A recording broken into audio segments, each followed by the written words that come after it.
오늘 본문은 하나의 주제로 이어지는 베드로의 설교를 보고 있습니다. 오늘 대표적인 설교 중에 하나인데, 특별히 첫 번째 설교와 두 번째 설교의 차이점은 뭐냐면, 첫 번째 설교는 그가 성령을 받고 난 이후에 일어난 사건에 대해서 설교했고, 두 번째 설교는 성전 미문에 있는 장애인이 정상적으로 걷게 된 사건에 대해서 또 설교를 하고 있습니다. 자, 오늘 이 베드로가 설교를 하고 있는데, 무슨 설교를 하고 있냐, 누구를 향하여, 또 핵심이 누구인가, 이 베드로 설교의 특징이 무엇인가 한 이런 것들을 한번 살펴보면 좋겠습니다. 베드로의 설교에는 대략 한 세 가지 정도의 특징이 있는데, 첫 번째는 사건을 중심으로 설교를 하고 있습니다. 이거 결코 추상적인 진리나 유명한 사람의 어떤 경구나 이런 것을 인용한 것이 아니라 일어난 그 사건 내용을 그대로 전하고 있다는 것이 특징입니다. 특별히 이 사건이 누군가의 체험이 아닌 자신이 직접 경험한 것, 역사적 사건이다, 이렇게 얘기를 하고 있고요. 두 번째는 설명을 하는 것이 아니라 증거를 하고 있습니다. 이를 하기 위해서 하는 것을 어떤 자세한 설명이 아닌, 이 사건이 왜 일어났고 어떻게 일어났고 무엇을 위한 것인가를 분명하게 증거하고 있습니다. 그러니까 우연한 일이 아니라 이것은 계시적인 사건이다, 이 얘기를 하고 있는 것이죠. 그러니까 그 사건을 통해서, 오늘 안전병에 일어난 사건을 통해서 주님이 우리에게 말씀하시는 것이 있다, 이게 계시적 사건이라는 얘기고요. 세 번째는 이 사건을 예수님의 십자가의 죽음과 부활 사건을 연결해서 이야기를 하고 있다는 사건입니다. 오늘 부활하신 주님에 대한 그 얘기를 이 사건과 연결시킨 게, 그것이 탁월한 거예요. 우리는 그냥 간증이다 하면 간증으로 끝나는데, 베드로의 설교는 단순한 그런 간증이 아니었다는 것을 알 수 있습니다. 그럼 이 베드로가 말하고자 하는 설교의 핵심이 무엇이냐는 거예요. 그것은 바로 예수 그리스도에 대한 것입니다. 예수 그리스도가 누구인지에 대하여 분명하게 증거하고 있습니다. 그러니까 베드로가 설교한 핵심은 예수 그리스도는 우리가 기다리던 메시아다, 이 얘기를 하는데요, 너희들이 그 메시아를 죽였다, 십자가에 못 박았다, 이것을 강조하고 있습니다. 결국 베드로는 십자가의 복음에 대한 이야기를 하고 있는 것이지요. 그러나 죽은 자 가운데서 하나님이 다시 살리셨다, 이 부활에 대하여 분명하게 이야기를 하고 있습니다. 세 번째는 그 예수님이 생명의 주가 되셔서 오늘 우리 가운데 계신다, 그 얘기를 합니다. 단순히 안전병의 사건은 내가 한 일이 아니라 생명의 주가 우리 가운데 계셔서 그분이 역사하신 사건이라는 겁니다. 그리고 이 일에 대하여 우리가 증인으로 나왔다. 그래서 오늘 여기 보면 우리가 증인이로다, 이 얘기를 분명하게 하고 있습니다. 자, 오늘 우리가 이 예수를 믿는다고 하면서 과연 무엇을 믿고 어떻게 살아가느냐, 늘 이것을 돌아보아야 됩니다. 예수님의 사건, 그러니까 예수님의 죽으심과 부활에 대해서 어떻게 이해하고 있느냐는 거죠. 교회를 다니는 사람 중에 두 종류의 사람이 있습니다. 한 사람은 복음이 무엇인지를 알고 복음을 이해하고 복음을 받아들이고 신앙 고백을 하면서 믿는 사람이 있습니다. 또 한 사람은 교회는 다니기는 하지만 복음에 대하여 불분명합니다. 물어보면 대답을 못해요. 그러면 네가 믿는 신앙이 뭔지 말해봐라. 말을 못해요. 그냥 믿는데 그냥. 그러니 불분명하게 믿다 보니까 기초가 부실하게 되어지는 일들이 상당히 많습니다. 이것이 예배당 안에 있을 때는 잘 몰라요. 그 사람이 다 잘 믿는 것처럼 보여요. 예배당을 벗어난 이후에 자기 집에서나 또 주변에 살아가는 삶의 모습을 보면 그 사람이 무엇을 믿고 있는지, 어떻게 믿는지 확연하게 드러나게 되더라는 겁니다. 믿는데 두 종류를 정리할 수 있겠지요. 하나는 지식적인 믿음을 가지고 있는 사람이 있고, 또 하나는 신앙 고백적 믿음을 가지고 있는 사람이 있습니다.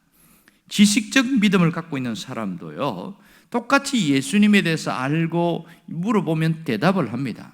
그런데 이런 사람은 오래 믿으면 믿을수록 어떻게 달라지냐면 사람이 교만해집니다. 많이 하는 만큼 교만해져요. 잘난 척을 많이 한다는 거예요. 내가 이만큼 믿었고 이만큼 안다, 너희들은 모르지, 그러면서 자기가 가르치려고 드는 거예요. 신앙은 가르치는 것이 아니고 보여주는 거잖아요. 내가 이렇게 살았다고. 그래서 자기 의가 너무 강한 거예요.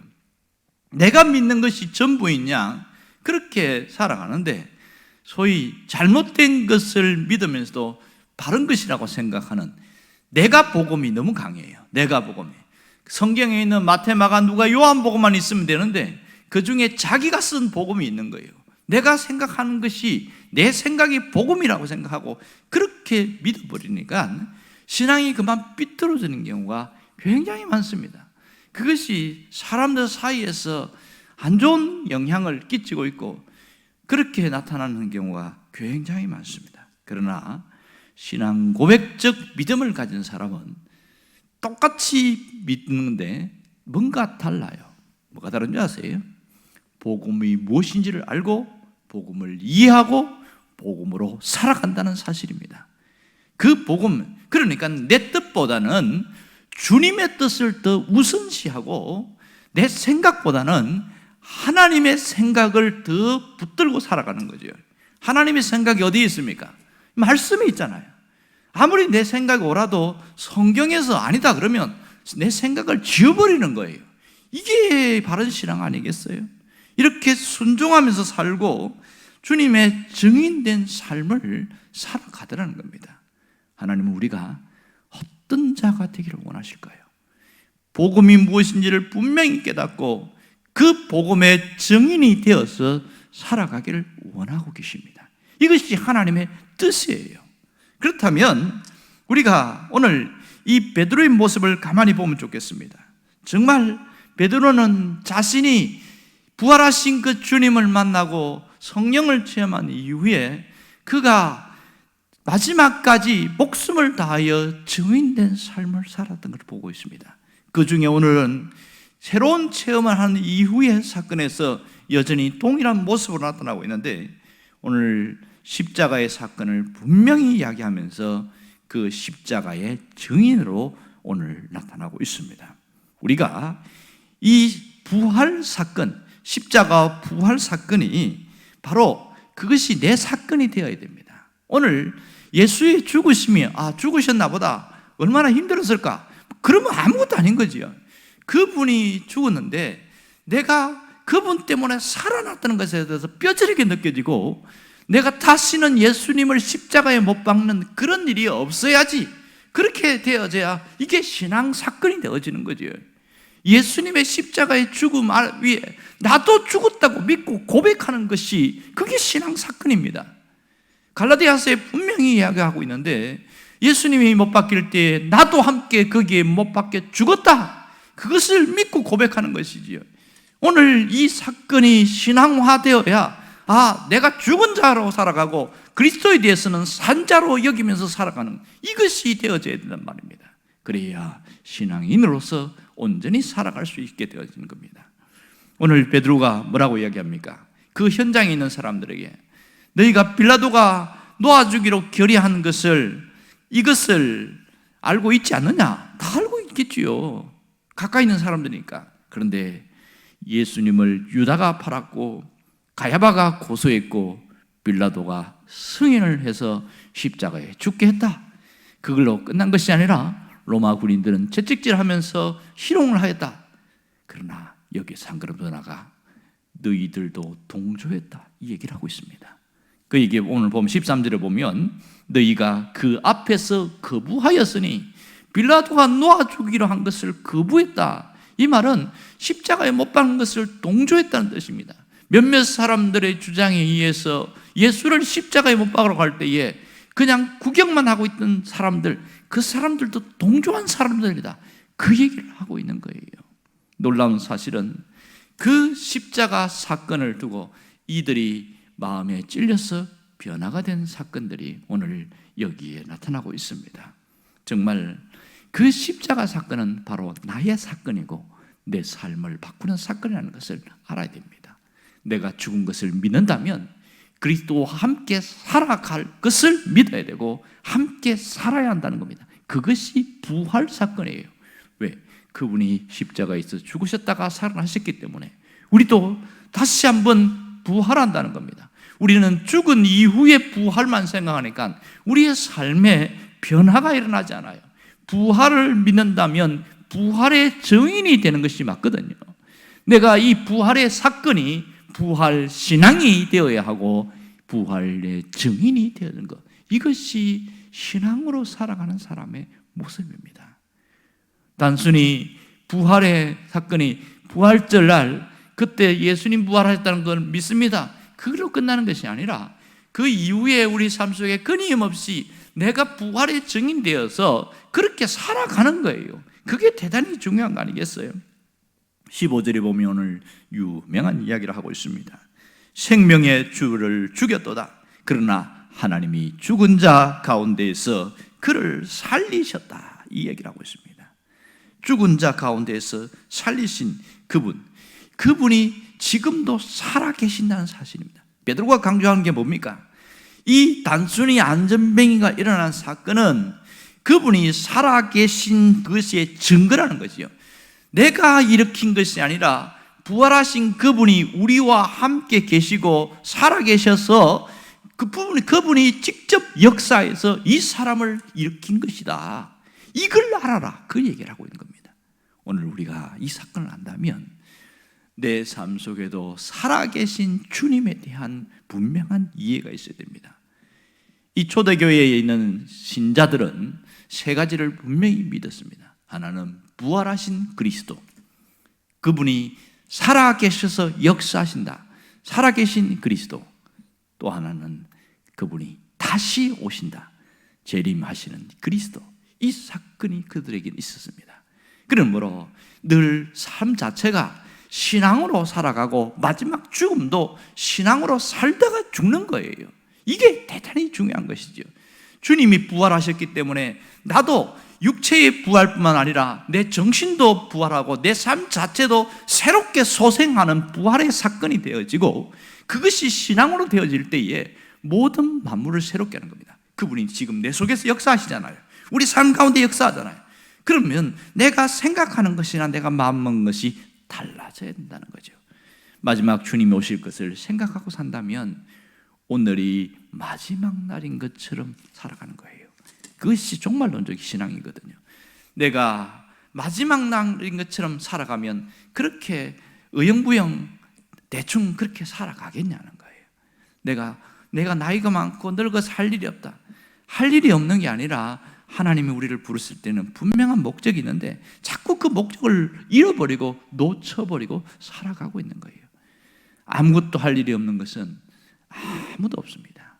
하나님은 아무것도 할 수 없을 때에 우리에게 유일하게 준 것은 기도입니다. 중보하는 기도입니다.